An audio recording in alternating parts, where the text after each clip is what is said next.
Tuhan Allah Subhanahu wa taala memberikan keistiqomahan hati kepada kita semua sehingga keimanan kita terus bertambah dan semakin dekat kepada Allah Subhanahu wa taala. Salawat serta salam kita kirimkan kepada junjungan Nabi besar kita Nabiullah Muhammad sallallahu alaihi wasallam, Nabi yang menjadi uswatun hasanah, teladan yang baik bagi kita semua. Hadirin dan hadirat yang dirahmati Allah Subhanahu wa taala, kemarin kita telah membahas tentang rukun iman yang pertama sampai rukun iman yang kelima.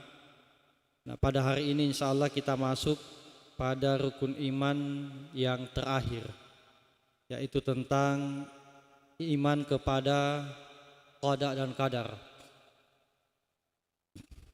Sekali lagi perlu kami sampaikan bahwa mengapa rukun iman ini perlu kita bahas satu persatu, karena tidak cukup rukun iman itu hanya untuk kita hafal saja. Tapi rukun iman itu selain kita hafal juga perlu kita ketahui secara detailnya sebagai seorang muslim. Nah, yang terakhir ini adalah iman kepada qada dan qadar. Percaya kepada ketetapan dan ketentuan Allah Subhanahu wa taala.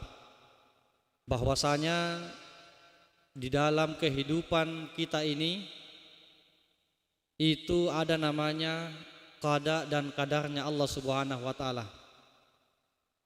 Qada itu secara bahasa adalah ketetapan yang Allah Subhanahu wa taala tentukan di zaman azali sebelum Allah Subhanahu wa taala menciptakan alam semesta ini.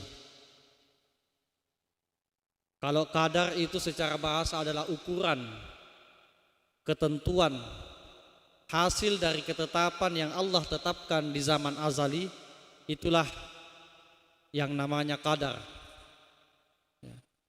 Hadirin yang dirahmati Allah Subhanahu wa taala, oleh karena itu sebagai seorang muslim kita harus percaya ini bahwa dalam kehidupan kita ada ketentuan dan ketetapannya Allah Subhanahu wa taala yang setiap hari berada di dalam kehidupan kita. Dan la yaqa'u syai'un fil wujudi hatta af'alul ibad illa ba'da alimallahu bihi wa takdirihi, bahwasanya tidak akan terjadi segala sesuatu pun di alam semesta ini itu tiada lain kecuali adalah hasil daripada yang Allah Subhanahu wa taala tetapkan. Ada banyak sekali dalil-dalil di dalam Al-Qur'an yang memerintahkan kita sebagai seorang muslim untuk percaya bahwa adanya ketetapan dan ketentuan Allah Subhanahu wa taala. Yang pertama di surah Al-Baqarah, A'udzubillahi minasyaitonirrajim, inna kulla syai'in khalaqnahu biqadarin. Ya, ini dalam surah Al-Qamar, bahwasanya Allah Subhanahu wa taala ciptakan segala sesuatu itu sesuai dengan ukurannya masing-masing. Ada ketentuannya. Allah ciptakan manusia, ada ketentuannya, ada ukurannya. Allah ciptakan alam semesta ini, langit, bumi, ada ukurannya masing-masing. Ada banyak sekali ayat di dalam Al-Quran, di antaranya juga adalah di dalam surah Al-Hijr ayat 21, wa inna min syai'in illa indana khazainuhu wa ma nunazziluhu illa biqadarin ma'lum. Ya, semua yang Allah Subhanahu wa taala turunkan termasuk hujan, ya, itu sesuai dengan kadar ketentuan yang telah Allah Subhanahu wa taala tentukan. Begitu juga beberapa hadis dari Nabi sallallahu alaihi wasallam, salah satunya adalah inna ahadakum yujma'u khalquhu fi batni ummihi arba'ina yawman nutfatan. Manusia itu dalam proses penciptaannya kita berada di dalam perut ibu kita dari setetes air mani itu selama 40 hari. Tsumma yakunu alaqatan misla zalik. Setelah 40 hari berada di dalam kandungan ibu, dari setitik air mani itu kemudian menjadi alaqah, daging yang menggumpal. Tsumma yakunu mudghatan misla zalik.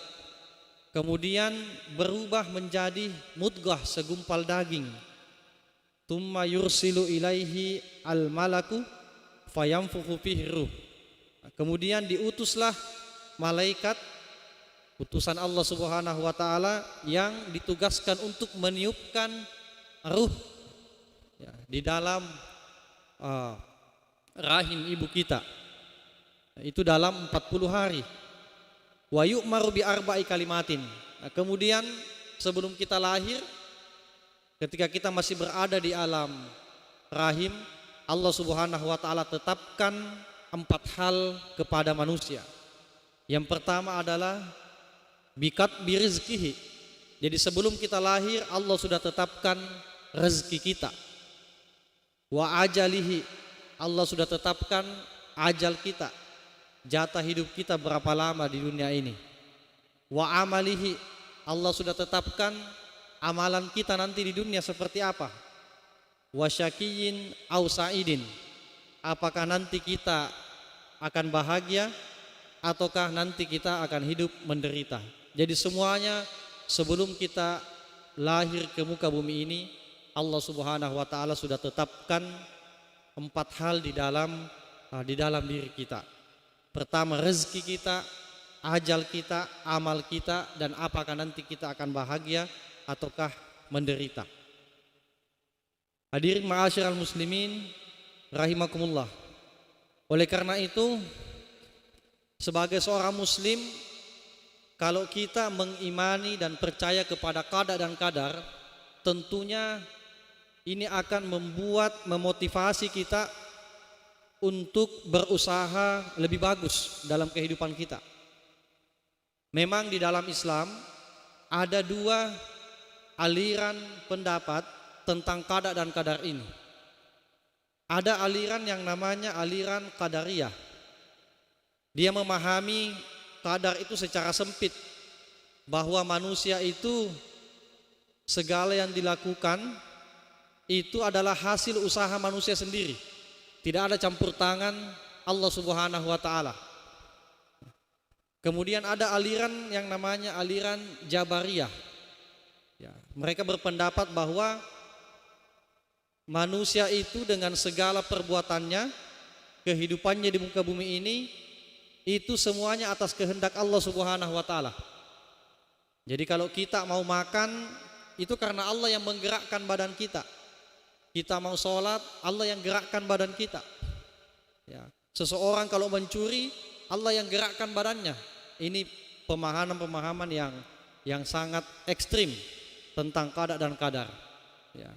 Maka dalam hal ini ulama kita memberikan penjelasan bahwa di dalam memaknai qada dan qadar itu adalah bahwa ada hal-hal tertentu yang memang menjadi hak prerogatif Allah Subhanahu wa taala yang tidak bisa kita rubah.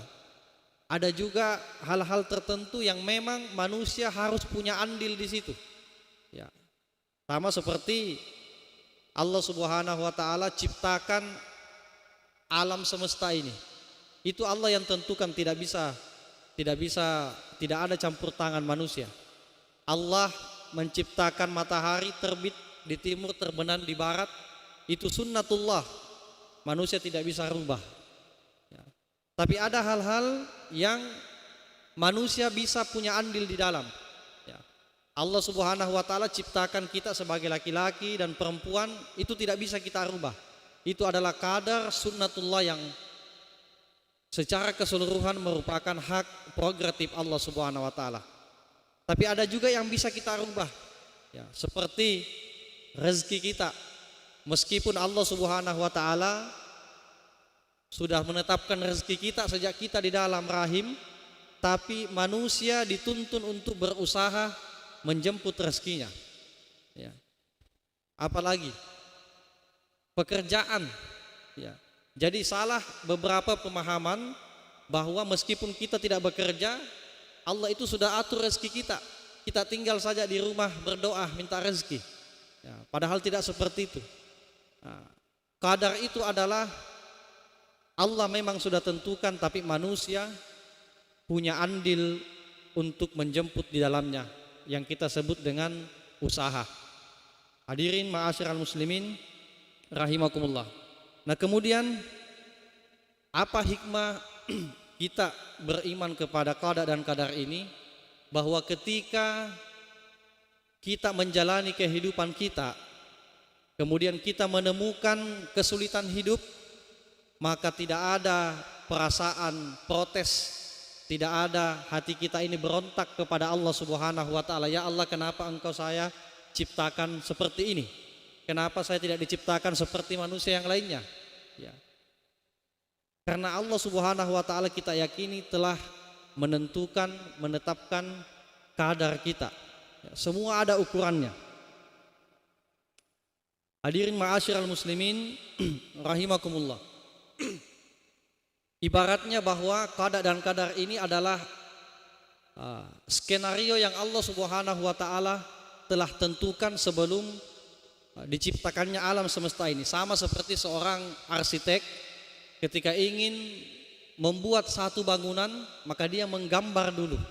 Nah, kemudian gambar itu adalah qadanya, ketentuannya. Proses pembangunan itulah yang disebut dengan qadarnya, ketentuannya, ukurannya sekian, tingginya sekian. Nah, oleh karena itu sebagai manusia, jika kita mengimani qada dan qadar, maka tentunya kita semakin ridha, semakin rela dengan ketetapan dan ketentuan yang Allah Subhanahu wa taala tetapkan kepada kita, apapun itu. Ya. Kadang memang manusia muncul di dalam diri kita terkadang rasa protes kepada Allah. Ya Allah, kenapa saya tidak seperti dengan si A atau si B? Kenapa kehidupan saya sempit seperti ini? Kenapa kehidupan saya berbeda dengan orang lain? Atau kenapa saya dilahirkan dari suku atau bangsa yang berbeda? Nah, orang yang percaya kepada qada dan ketentuan Allah Subhanahu wa taala itu pasti akan rela dan ikhlas apapun yang Allah Subhanahu wa taala berikan dan tentukan kepada dia, sehingga muncul di dalam dirinya sifat qanaah, rasa syukur kepada Allah Subhanahu wa taala. Hadirin ma'asyiral muslimin rahimakumullah. Nah, selain itu, beriman kepada qada dan qadar mampu menambah spirit kedekatan kita, keimanan kita kepada Allah, sehingga sebagai manusia kita semakin giat di dalam melaksanakan ibadah-ibadah kepada Allah Subhanahu wa taala. Demikian mungkin yang bisa kami sampaikan pada kesempatan duhur ini. Semoga ada manfaatnya, kurang dan lebihnya mohon dimaafkan. Kalau ada yang mau bertanya bisa kita kembangkan dalam sesi tanya jawab. Wassalamualaikum warahmatullahi wabarakatuh.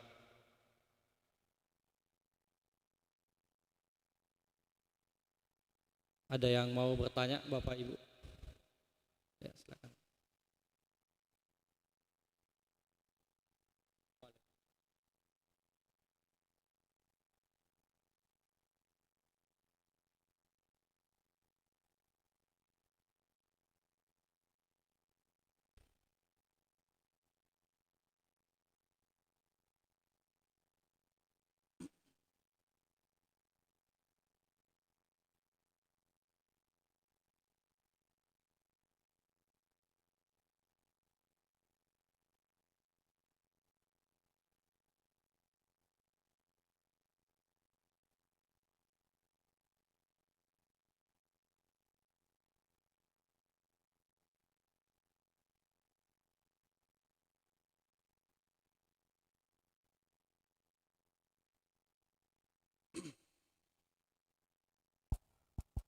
Tes.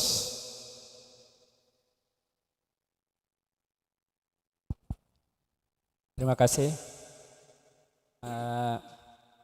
Begini Pak Ustaz, sebagaimana kita ketahui bahwa ketentuan-ketentuan dari Allah Subhanahu wa taala itu sudah pasti, dan ini mengenai yang 40 ini 40 hari Pak Ustadz ini.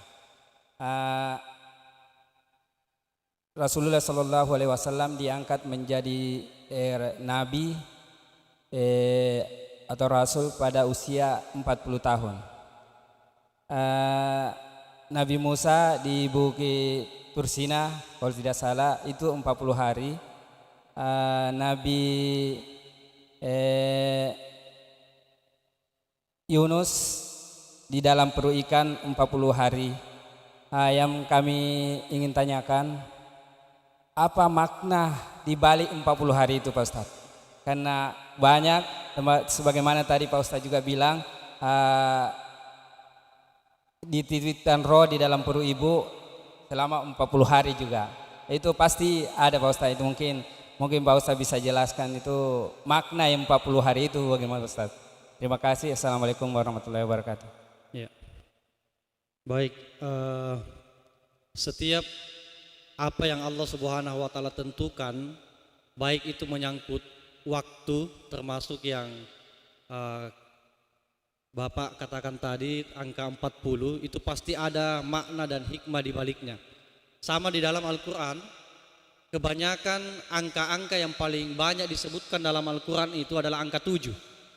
Sehingga kebanyakan umat Islam itu menganggap bahwa angka 7 itu adalah angka sakral. Ya, karena langit 7 lapis, tanah 7 lapis, kemudian banyak sekali jumlah hari yang kita lewati setiap harinya adalah 7 hari. Ya, sehingga angka 7 itu sering muncul di dalam Al-Quran, sehingga banyak yang menganggap bahwa angka 7 itu adalah angka sakral karena sering disebut dalam Al-Quran.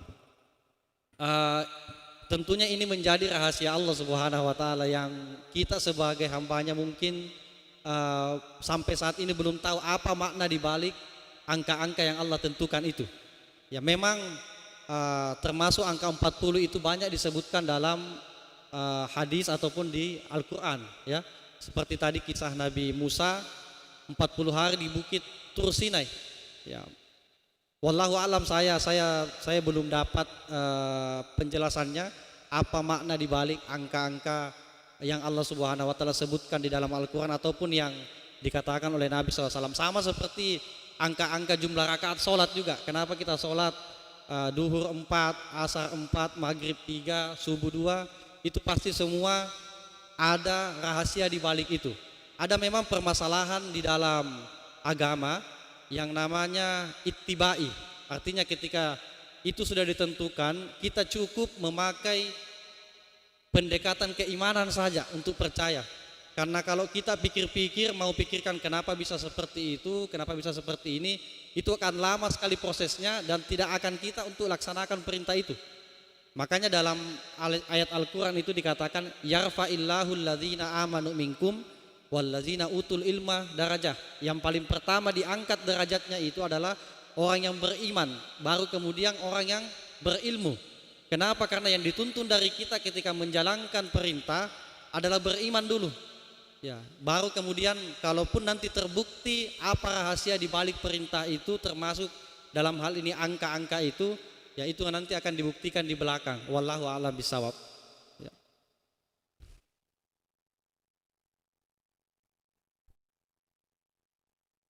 Baik, masih ada Bapak Ibu?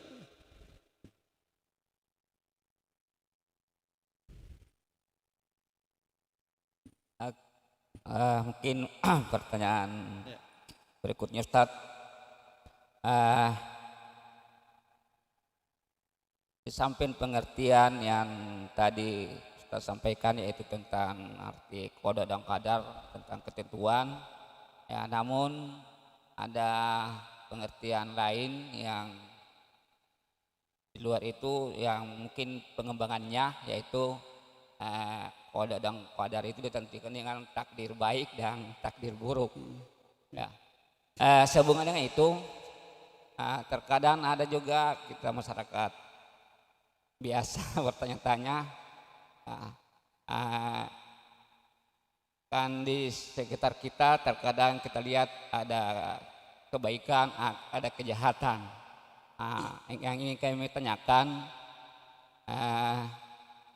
bagaimana mensinkronkan pemikiran kita terkait dengan eh, kejahatan yang ada di sekitar kita. Apakah Allah juga menciptakan ketentuan yang tidak baik? Dan maksudnya bagaimana kita mensinkronkan cara berpikir kita sehingga kita tidak keluar dari bingkai qadar ini. Oke, Ustaz. Ya, ya baik. Di dalam diri manusia itu ada dua potensi yang Allah berikan kepada kita. Ya. Fa'alhamaha fujuraha wa taqwaha. Ada potensi untuk bisa berbuat baik, ada potensi dalam diri kita untuk bisa berbuat buruk. Nah, ini Allah sudah tetapkan itu.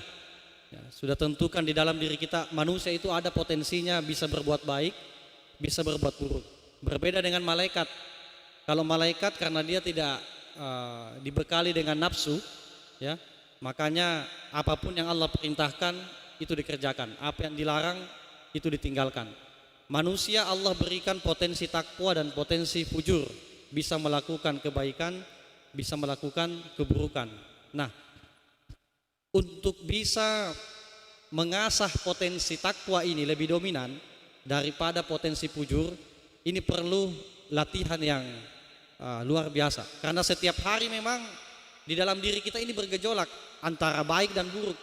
Ya, makanya inilah hikmah kenapa Nabi itu diutus, kenapa Rasul itu diutus di tengah-tengah umat Islam untuk menjadi teladan petunjuk dari untuk manusia dalam menjalani kehidupannya sehari-hari. Karena tidak cukup sebenarnya kalau kita menjalani kehidupan ini berbuat baik hanya dengan mengandalkan potensi itu. Perlu bimbingan wahyu, perlu dukungan wahyu. Karena biasanya apa yang dianggap baik oleh akal belum tentu dianggap baik oleh wahyu.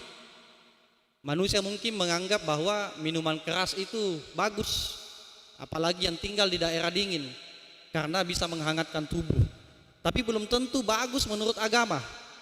Ya, makanya selain daripada potensi yang Allah berikan kepada kita, Allah bekali kita dengan petunjuk Al-Quran melalui Rasulnya Sallallahu Alaihi Wasallam. Inilah pentingnya kita belajar ilmu agama.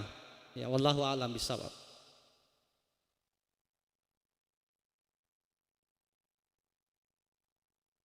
Terus satu, saya kembangkan sedikit lagi, Ustaz.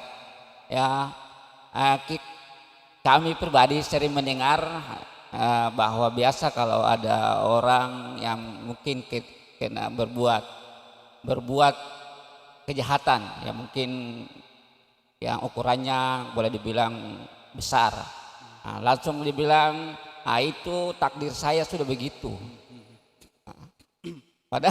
Padahal secara kita orang beriman kan tidak mungkin Allah menciptakan kejahatan.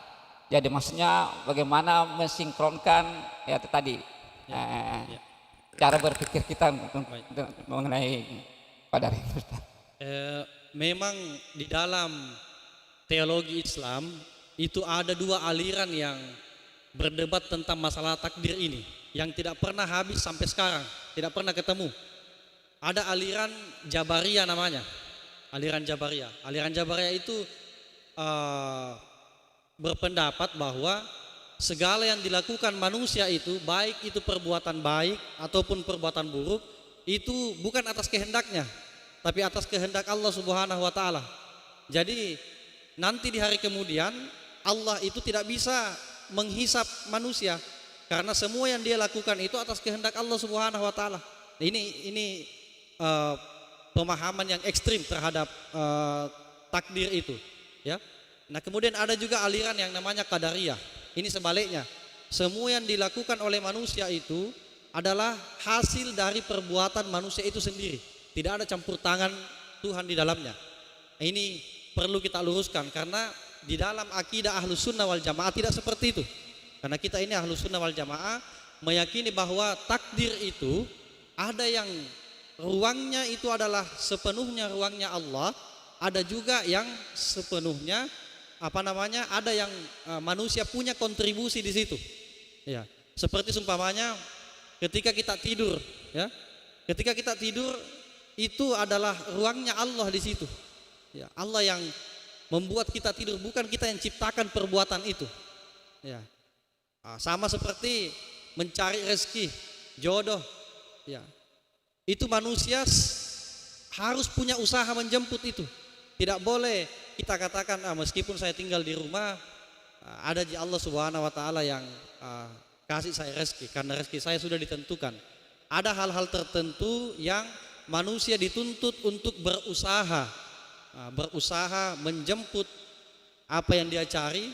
Nah, selain itu yang kita harapkan adalah ridhonya Allah Subhanahu wa taala dengan bertawakal kepadanya. Makanya kita disuruh berusaha dulu baru bertawakal. Ya, wallahu a'lam bishawab. Ya. Ya. Terus silakan jamaah, satu lagi baru kita tutup barangkali. Ya. Pak Haji mungkin. Jadi mungkin ya saya simpulkan mungkin jadi pertanyaan Ustadz tadi mungkin tentang keburukan itu karena ketidakmampuan manusia mungkin untuk untuk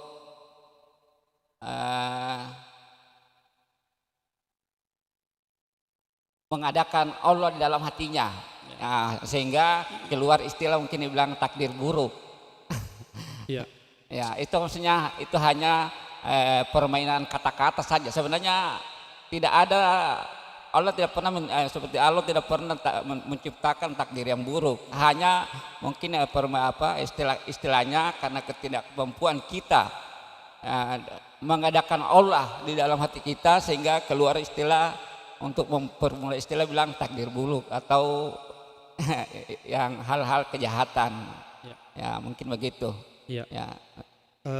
Di samping itu juga mungkin sebagai tambahan bahwa segala sesuatu yang Allah ciptakan di alam semesta ini itu berpasang-pasangan. Ada baik, ada buruk. Kenapa? Salah satu hikmahnya adalah supaya kehidupan ini berjalan. Supaya ada dinamika kehidupan. Kalau Allah Subhanahu wa taala mau, itu akan diciptakan satu warna saja. Manusia baik saja semua. Atau sebaliknya manusia yang buruk saja semua. Tapi kalau Allah Subhanahu wa taala ciptakan hanya satu warna, maka tidak jalan kehidupan ini. Tidak ada dinamika kehidupan. Kalau semuanya jadi orang bagus, tidak ada yang jadi polisi. Ya, kalau semuanya jadi orang kaya, tidak ada yang jadi petani. Jadi itu termasuk juga ketentuan Allah. Allah sudah tentukan takdir baik dan juga takdir buruk. Manusia kita tinggal berusaha. Pernah suatu ketika dalam riwayat Umar bin Khattab itu bersama dengan sahabatnya ingin melakukan perjalanan ke Damaskus, Suriah. Di tengah jalan Umar ketemu dengan sahabat yang baru pulang dari Suriah. Kata Umar, kamu dari mana? Sahabat mengatakan, kami dari Suriah, di Damaskus. Jangan ke sana wahai Umar. Di Suriah itu sekarang sedang terjadi penyakit wabah, penyakit kulit. Siapapun yang masuk di situ itu pasti akan kena wabah penyakit kulit. Nah, kalau kata Umar kemudian, kalau begitu saya tunda saja perjalananku. Nanti setelah wabah itu selesai, baru saya melanjutkan perjalanan saya ke Suriah. Ada sahabat yang bertanya, wahai Umar, kenapa kamu lari dari takdir Allah? Bukankah Allah pada hari ini sudah mentakdirkan kita untuk pergi ke Suriah? Lanjutkan saja perjalanan. Karena Allah sudah takdirkan kita. Kata Umar, saya lari dari takdir Allah yang tidak bagus menuju takdir Allah yang lebih bagus. Ya, begitu. Jadi saya lari dari takdir Allah yang tidak bagus karena kalau saya masuk di Suriah pasti saya juga kena penyakit kulit. Menuju kepada takdirnya yang lebih bagus. Artinya ada usaha manusia untuk memperbaiki ketetapan yang buruk yang mungkin ditetapkan oleh Allah pada awalnya. Kemudian kita pindah kepada ketetapan yang lebih bagus. Wallahu a'lam bishawab. Ya.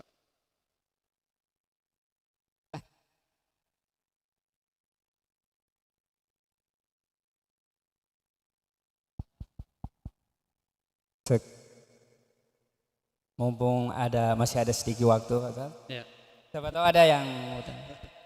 Begini Ustaz, sebagaimana kita ketahui yang tadi pembahasan bahwa kematian termasuk takdir Allah Subhanahu wa taala.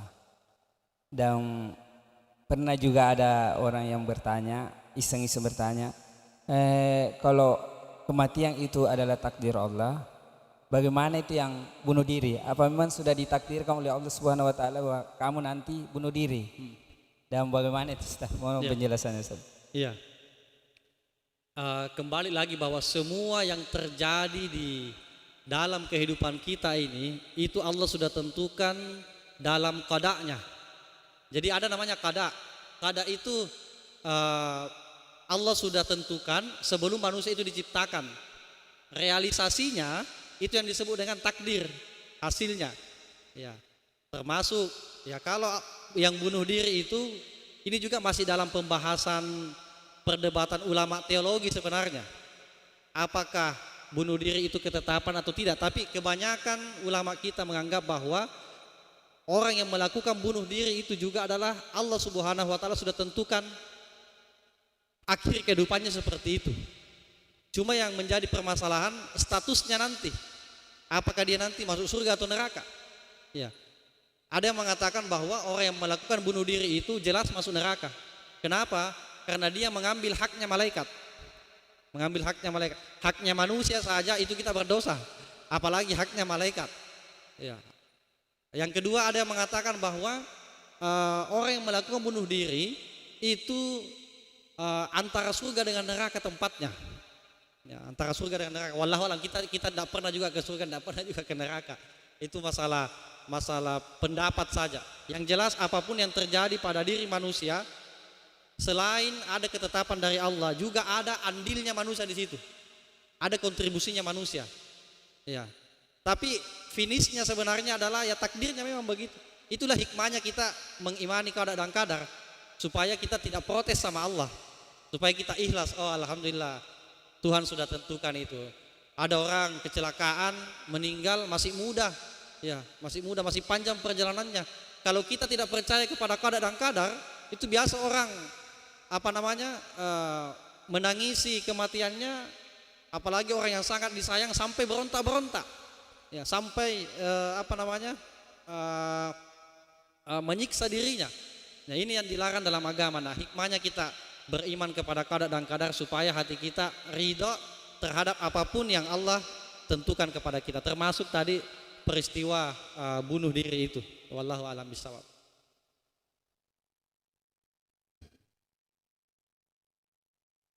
Terus.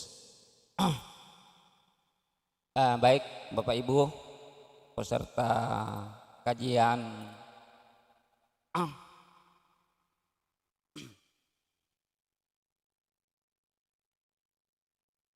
sudah tadi udah diam aja. Masih ada Ustaz. Oh iya.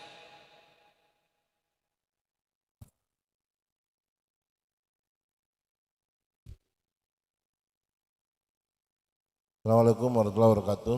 Waalaikumsalam warahmatullahi wabarakatuh. Maaf Ustaz, kami pakai waktunya sedikit ini. Kami sempat kami menonton bahwasanya tidak ada dalil yang menjelaskan tarawih itu 8 rakaat. Yang ada tuh dalilnya tuh 20 rakaat. Bahkan baik itu kelompok salaf sekalipun itu tetap juga 20 rakaat. Yang dipakai 8 rakaat itu dalilnya menurut yang saya baca, saya nonton ini dari Buya Ars, bahwa dalilnya tuh Aisyah radhiyallahu anha itu lihat Nabi sholat. Nah, ditanya sholat di mana? Di rumah. Nah, di rumah berarti bukan tarawih. Nah, jadi kenapa kalau kita lihat nonton di televisi, ya di Arab sana 20 rakaat. Kita nonton televisi 20 rakaat. Nah, kenapa kita harus bertahan 8 rakaat kalau memang itu tidak ada dalilnya? Kita lakukan saja 20 rakaat. Daripada kita sholat ini ikut-ikutan jadi. Masalahnya kita di Indonesia ini sholat ikut-ikutan. Tidak menguasai dalil. Yang berikutnya Ustadz, saya minta maaf ini Pak Ustadz. Pak Ustadz sebelum datang ke Serui, Pak Ustadz biasa jadi imam di luar kan? Kalau imam di luar, Pak Ustadz ada rasa perbedaan tidak jadi imam di Serui? Salat-salat wajib ya, itu Pak Ustadz ada rasa perbedaan tidak? Antara jadi imam di luar dan jadi imam di Serui. Khusus sholat subuh. Pak Ustadz ada rasa perbedaan tidak jadi imam di luar dan jadi imam di Serui ketika Ustadz sholat subuh? Dikaitkan dengan Pak Imam ketika sholat rawatib atau maghrib, isya. Jika ada perbedaan tidak? Kenapa Ustadz yang merasa ada perbedaan itu tidak berani menyatakan bahwa ada yang berbeda di sini? Kalau memang mau tidak kunut, aturannya dari awal tidak kunut. Jangan, ini kan namanya campur mazhab. Kalau memang dari awal tidak mau kunut, ya dari awal.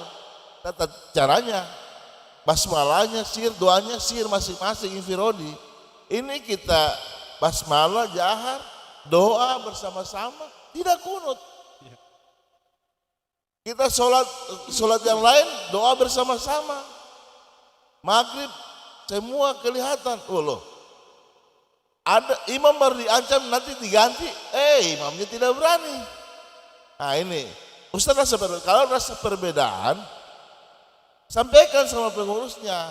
Kalau mau tidak kunut, tata cara dari awal salat kita lakukan. Ini namanya setengah-setengah. Masjid ini dari nenek moyang berdiri ini sudah kunut, tapi dipaksa oleh sekelompok orang di sini. Jadi jangan kita lupakan sejarah ini di Masjid Agung ini. Jadi begitu. Makasih Ustaz, saya kembalikan. Ya. Assalamualaikum warahmatullahi wabarakatuh. Waalaikumsalam warahmatullahi wabarakatuh. Ya. Persoalan tadi yang pertama tentang salat tarawih ya. Beberapa hari lalu sudah pernah kita diskusikan tentang salat tarawih. Memang ada beberapa pendapat yang populer tentang salat tarawih ini. Di antaranya 20 rakaat ya, terutama tentang jumlah rakaatnya. Memang di dalam sejarah ya, nanti di masanya Umar itu baru kemudian sahabat sholat tarawih 20 rakaat. Kemudian di zaman Khulafaur Rasyidin, Harun ar-Rasyid, Khalifah Harun ar-Rasyid itu 36 rakaat.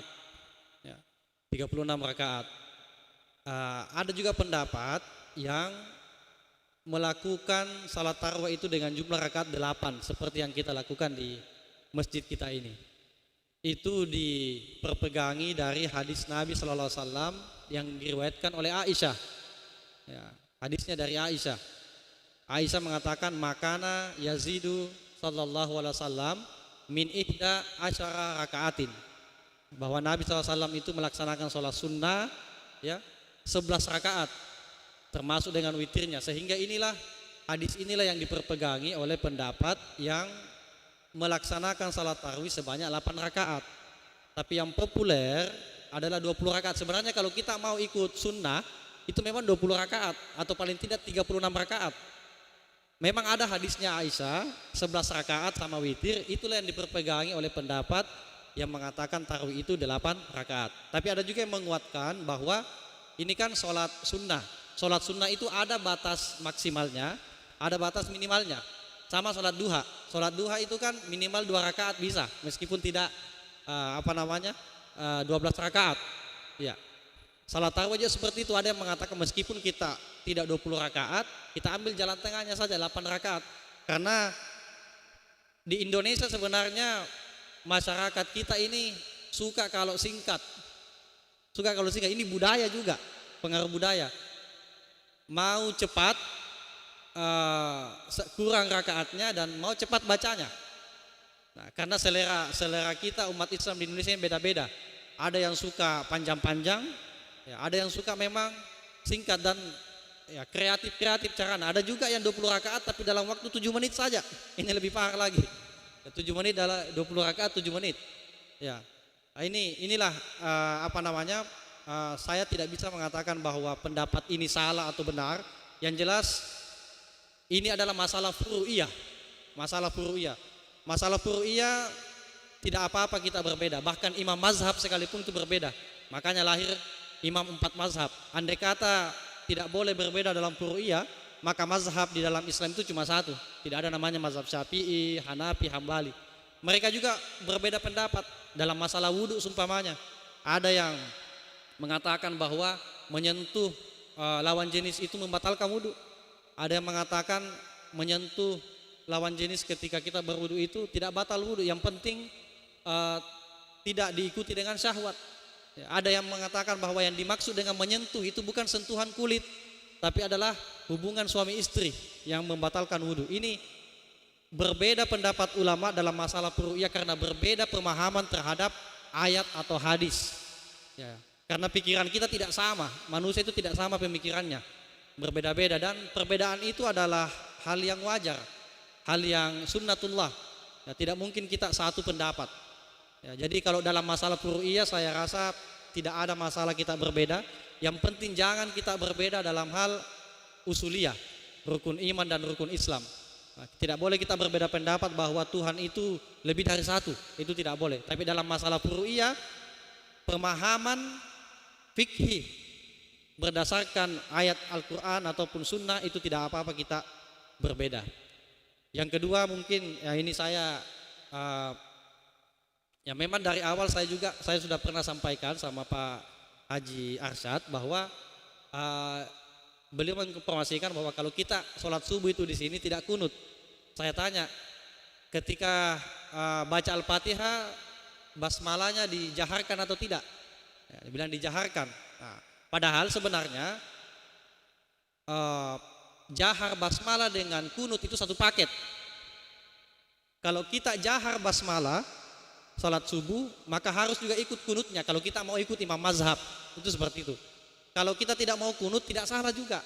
Tapi pendapat imam mazhab yang tidak kunut itu tetap membaca bismillah, tapi bismillahnya dikecilkan atau disirkan. Ini mungkin butuh musyawarah internal masjid ini, ya, butuh musyawarah internal karena perbedaan seperti ini ya bisa saja menimbulkan persepsi yang berbeda, dan kita kedepankan adalah persaudaraan, ya, ukhuwah Islamiyah. Jangan sampai karena hanya masalah kecil kita terpecah-pecah. Ya, kita utamakan silaturahimnya, kebersamaan kita di dalam masjid ini. Wallahu a'lam bishawab.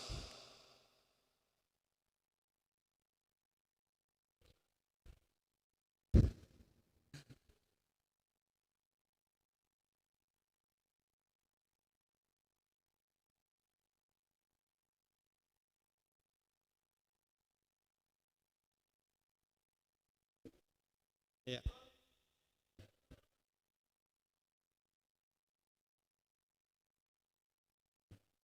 Ya. Yang memang perlu diskusi internal pengurus. Ya, bagaimana bagusnya. Ya. Kalau kita dari luar ini bagaimana apa namanya? Ya, tidak bisa juga apa namanya masuk di dalam ini. Ya. Terus. Nah, jadi mungkin begitu untuk sementara jawabannya dari Pak Ustadz beliau. Jadi untuk mungkin masalah itu mungkin perlu keputusan intern, ya. Begitu Ustadz, ya.